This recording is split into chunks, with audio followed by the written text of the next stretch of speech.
Today our topic is Circle of Willis. So today's topic is Circle of Willis. Let me introduce to you Circle of Willis. What is the Circle of Willis?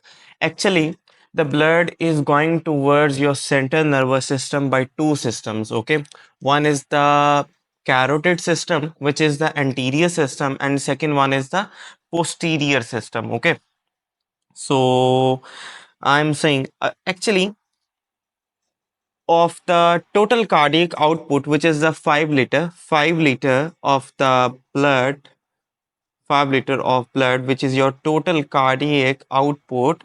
Out of these 5 liter of the cardiac output, approximately 15% of the blood, 15% of the blood is pumped towards the central nervous system. It's pumped towards the central nervous system, and this 15% of the blood out of the 5 liter of the cardiac output is pumping to the central nervous system by the two main systems, and these main systems includes one is the anterior system. Okay, anterior system, and second one is the posterior system. Okay, so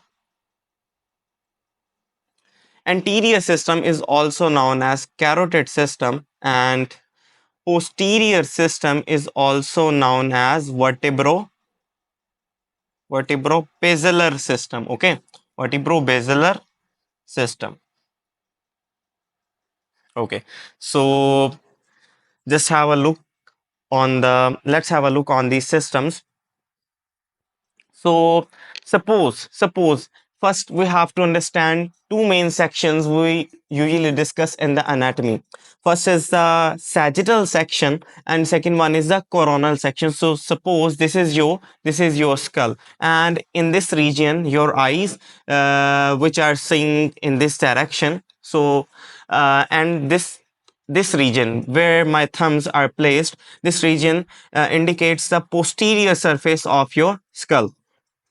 Okay, so if we take a cross section from the center of the skull, and this section is known as sagittal section. So when we take the sagittal section, we have to look the cut section or sagittal section from the side. So if I take a sagittal section, I have to view my section of interest from the side. So I'm going to show the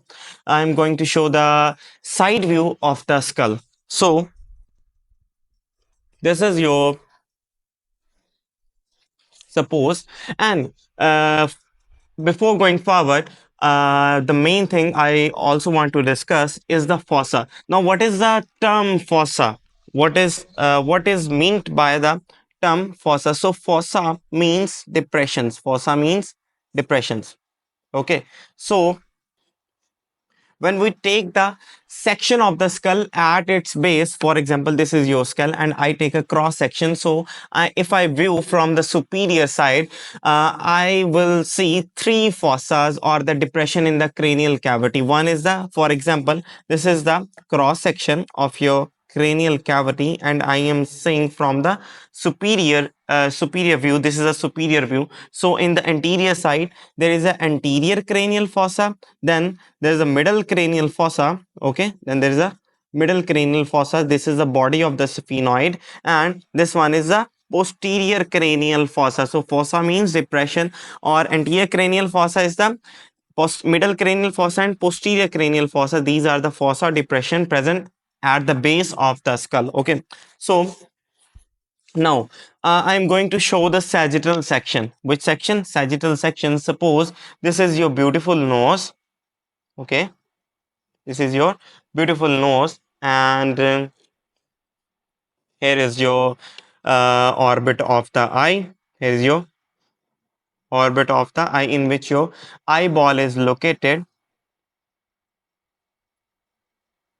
Okay, so eyeball, we know that in the visual system there is a term we usually use, or there is a canal known as optic canal. There is a canal known as optic canal. Suppose this is the optic canal. This is the optic canal which is going towards the eye. So this optic canal will have two structures. I will discuss them later. So first, suppose we are seeing the for example, this is your face, I turn into this. Okay, so this is your nose, here's your eyeball orbits, and this is the sagittal view. So try to imagine it. And this is your anterior cranial fossa. Okay, then this is your middle cranial fossa. And okay, and then this is your posterior cranial fossa. This is your posterior cranial fossa. This is the foramen magnum, from which the medulla oblongata narrows down to form the spinal cord, or spinal cord leaves through the this foramen magnum. Okay, this is the posterior cranial fossa. In this posterior cranial fossa, your brain stem is located. What is located in this posterior cranial fossa? Your brain stem is located. And this is your middle cranial fossa. And in the middle cranial fossa, there is a dural venous sinus known as cavernous sinus. I am going to represent it by the CA. Okay, cavernous sinus. Sorry, CS. Okay, this is your cavernous. Okay, let me write its full spellings. So this is the cavernous sinus. Now what is cavernous sinus? Cavernous sinus is a dural venous sinus. Other examples of the dural venous sinus are the superior sagittal sinus, inferior sagittal sinus. Okay, so the and one of the examples of the dural venous sinus is also the cavernous sinus. Okay, so here, here is just your carotid canal. Here is your just the carotid canal. Okay, carotid canal, and this one is your carotid canal or carotid canal, and this one is your foramen lacerum. This one is your foramen lacerum, which is connected with the carotid canal. So this one is the carotid canal. This one is the, and this one is the foramen lacerum. Okay, I hope you are understanding. So uh, now suppose this is your left heart. This is your left heart. Okay, this is your left heart, and I'm going to show it. And this is your aorta. From the aorta, there is a brachiocephalic trunk. There is a brachiocephalic trunk. Suppose this is your brachiocephalic trunk, and brachiocephalic trunk, right basically brachiocephalic trunk is located on the right side of the aorta, and it give rise to the structures. One is the right common carotid artery, and second one is the right subclavian artery. Okay, right subclavian artery. Now this one is the right common carotid artery, and this right common carotid artery divides into two. Okay, right internal common carotid artery, and this one is the right external common carotid artery, and this one is your internal carotid artery, right one I'm talking about at this time from the right one. Now this is your aorta. Okay, this is your brachiocephalic trunk, and this is your right common carotid artery, which is dividing into the up one is the, or we can say little bit internally placed is the right internal carotid artery, and this one is the right external carotid artery. Now this right carotid, this one is the right common carotid, sorry, right internal carotid artery. Actually, now I am discussing the anterior system, which is supplying the blood towards the central nervous system. So this internal carotid artery enters into the carotid canal, and then it enters horizontally. It enters horizontally in foramen lacerum. You are saying then it enters horizontally in the foramen lacerum, and this through the foramen lacerum, the right internal carotid artery ascends upward,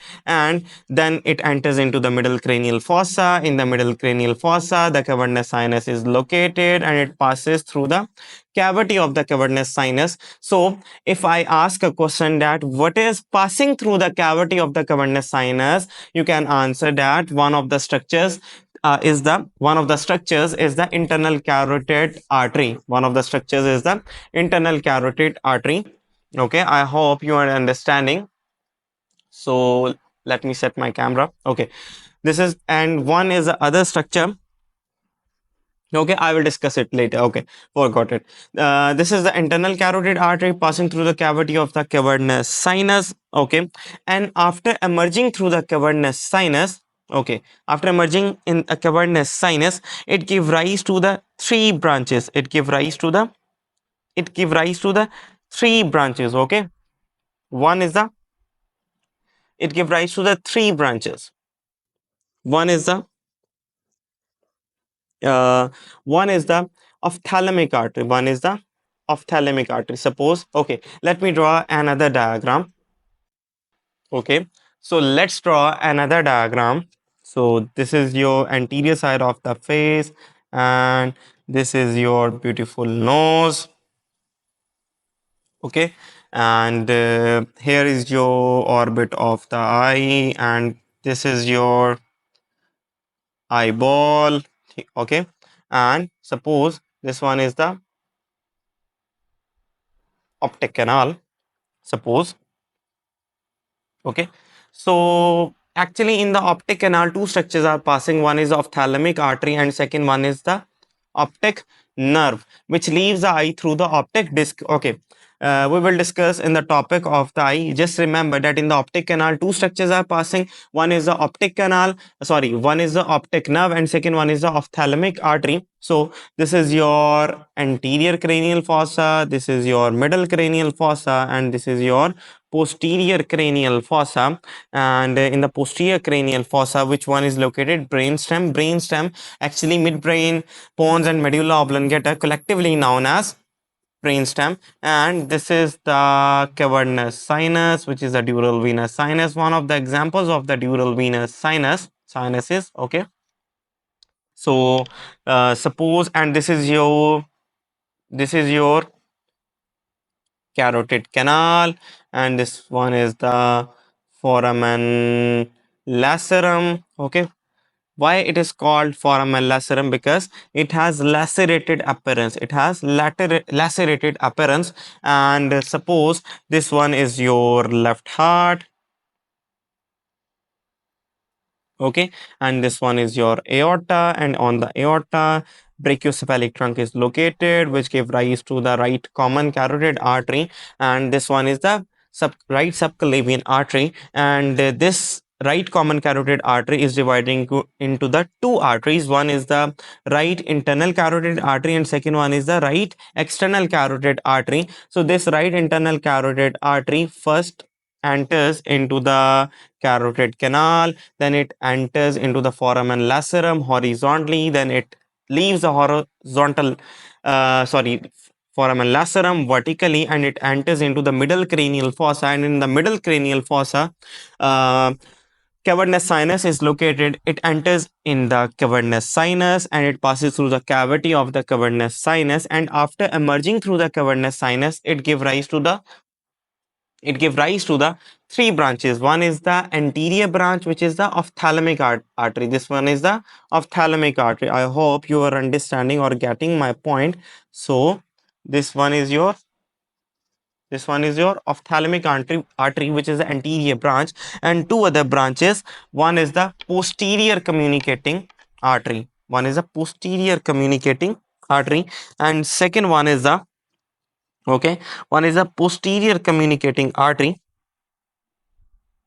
Okay, this one is the posterior communicating artery, and second one is the anterior choroidal artery. Second one is the anterior choroidal artery. Suppose this one is the anterior choroidal artery, this above one. Okay, so now then it finally give rise to the two other or final branches, which are the this is the internal carotid artery. To it finally, after giving rise to the one anterior branch, which is ophthalmic artery, and two posterior branches, which one is the anterior choroidal artery and second one is the posterior communicating artery, it give rise to the two final or terminal branches. One is the okay, one is the middle, this one is the middle carotid sorry, this one is the anterior cerebral artery, this one is the anterior cerebral artery, and this one is the middle cerebral artery. Okay, so this one is the ophthalmic artery, and ophthalmic artery passes through the optic canal. along with the optic nerve. We can't say along with the optic nerve. Just remember that in the optic canal, two structures are passing. One is the optic nerve, and second one is the ophthalmic artery. Okay. Now, I have talked about the right internal carotid artery. There is another left internal carotid artery. So suppose this one is the, and on the other side, for on the other side, this is a sagittal section, this is the half cut section of your face. On the other side there is another internal carotid artery, okay, which one is the left one, and it also passing through the cavernous sinus, and after emerging from the cavernous sinus, it also give rise to the ophthalmic artery, which enters into the other optic canal. Okay, and two posterior branches. One is the anterior choroidal artery. One is the anterior choroidal artery, and second one is the posterior communicating branch or posterior communicating artery. Okay, this lower one are the posterior communicating artery, and other one are the upper one are the anterior choroidal arteries. Okay, now up to this, I have discussed the anterior system or the carotid system. Now let's understand the posterior system.